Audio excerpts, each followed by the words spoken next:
film The Grandmother's Tribe is a story of the inspiring strength and spirit of grandmothers in Kenya, who, despite the odds, raise and care for their grandchildren orphaned by AIDS. The team behind Grandmother's Tribe, Kyujing Wong and her director husband Dean Easterbrook, are from half a world away from sub-Saharan Africa. But the distance has never been an obstacle.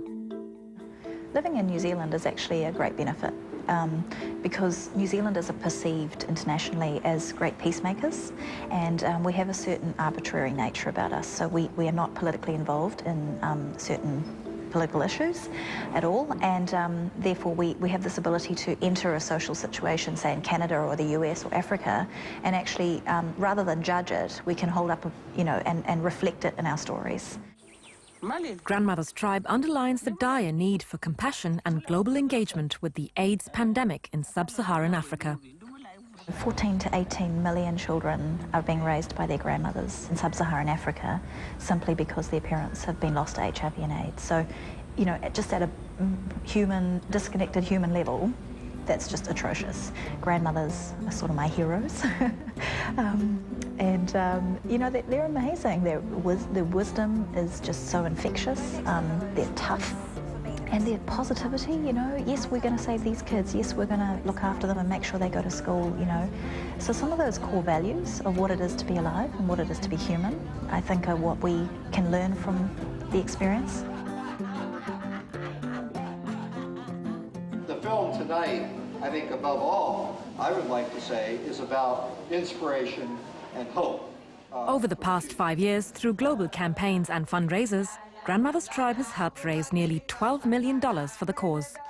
5 years later, we do see that there are significant results, and you can use film and video and campaigns in general to drive social change. It's just, for us, I think, and particularly for me, it comes down to ensuring that you've got the right intent.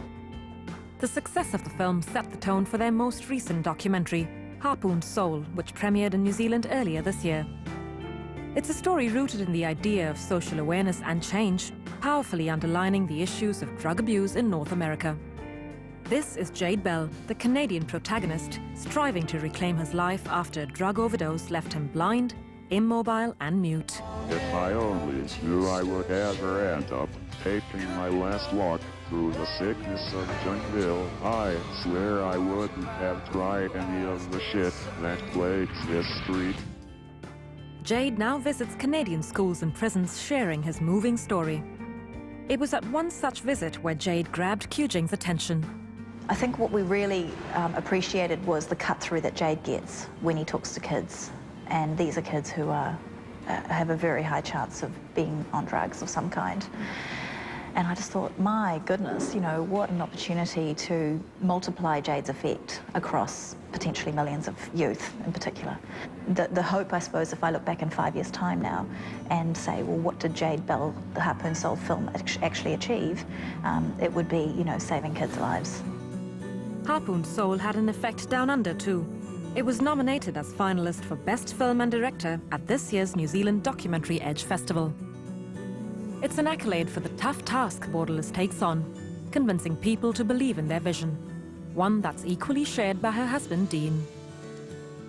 It's often hard being just one person trying to make change, and I think maybe some of that strengthens in the fact that there's two of us and that we support each other and encourage each other that we can tell these stories and that we can create some sort of positive change.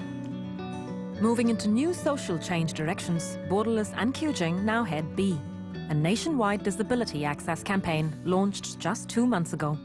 20% of New Zealanders officially, statistically, live with a disability. Add to that people who are part of the baby boomer generation or older, and those people will have impairments that they won't call disabilities, but those impairments will inhibit their participation in society in some way or another. So there's actually a really strong economic proposition to New Zealand to say, if you make your business or organisation accessible, you stand to gain potentially 20+% more money. So if all you care about is making money, well, there's a good proposition, but actually there's a huge social purpose behind all of this as well.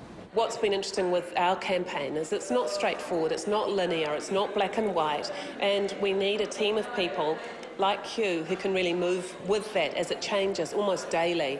It's almost like she doesn't see barriers. There are no barriers to ideas for social change, and Borderless continues to work with this principle in New Zealand and overseas. It's funny because a lot of the causes are not actually even that personal to us. You know, you could argue, well, what's African grandmothers or what's youth on drugs necessarily got to do with me? Well, not much really. So I think it's more of a broader belief system, so to speak. It's a belief system that hopes to effect positive change, one film at a time.